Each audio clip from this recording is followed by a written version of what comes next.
Hello, the objective of Physics Lab Report 3 is to estimate the mass of a black hole using the position versus time data given for a star which has a mass of 1.98 e raised to power 30 kg, and the time step between each position data is 1 day.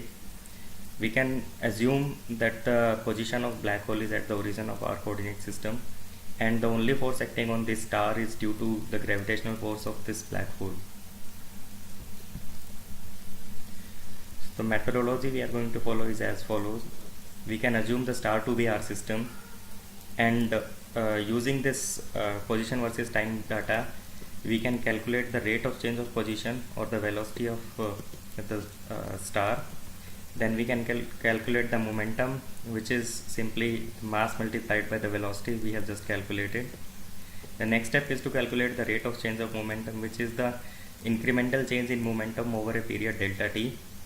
Then we can use the Newton's second law to equate F net, which is equal to the rate of change of momentum. Now we know that this F net is solely due to the gravitational force of black hole, which can be given by this equation.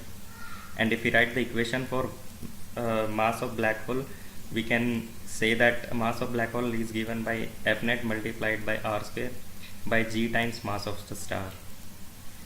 Let's see how we can incorporate all these things in our code. We start with the input given in the first slide, which is the mass of the star delta t, and we assume the start time of our observation to be 0. The position versus time data is read through these two lines. Now first step is to calculate the velocity from the position data, which can be done by calculating individual components x and y, and then writing velocity in the vector form, which has x and y components along with the z component to be 0.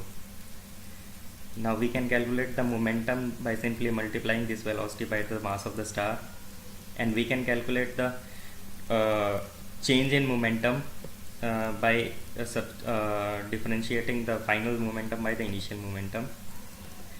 And if we divide it by the delta t, we get the rate of change of momentum. Now it's the final and the fourth step of the step for the step 2 says that we can use Newton's second law to equate net force equal to dp by dt.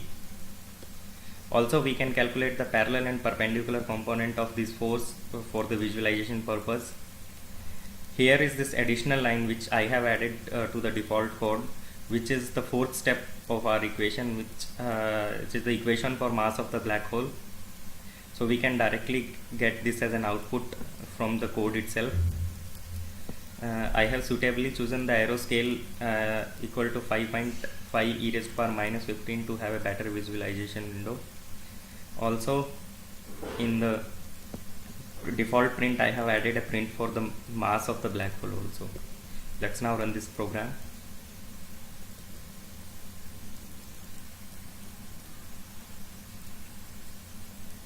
Here we can see that the yellow arrow represents the resultant gravitational force, while the blue arrow represents the perpendicular component and the black arrow represents the parallel component of this force.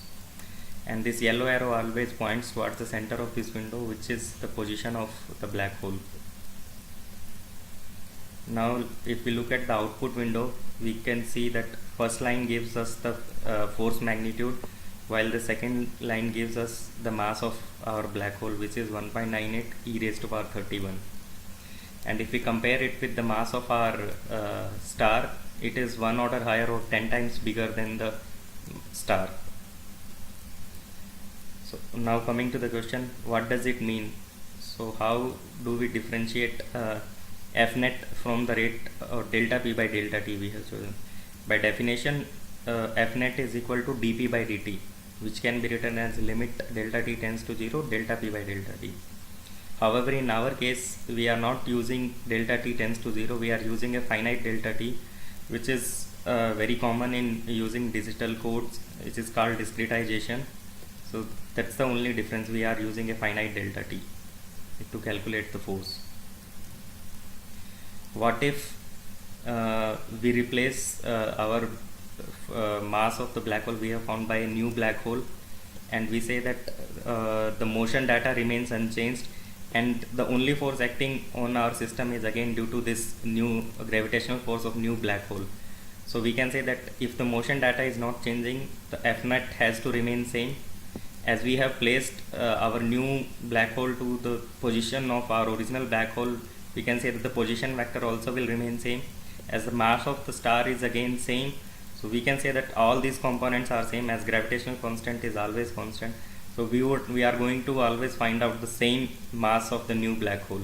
So if the mass is same, we will never come to know if the black hole is replaced by a new black hole. Thank you very much for listening.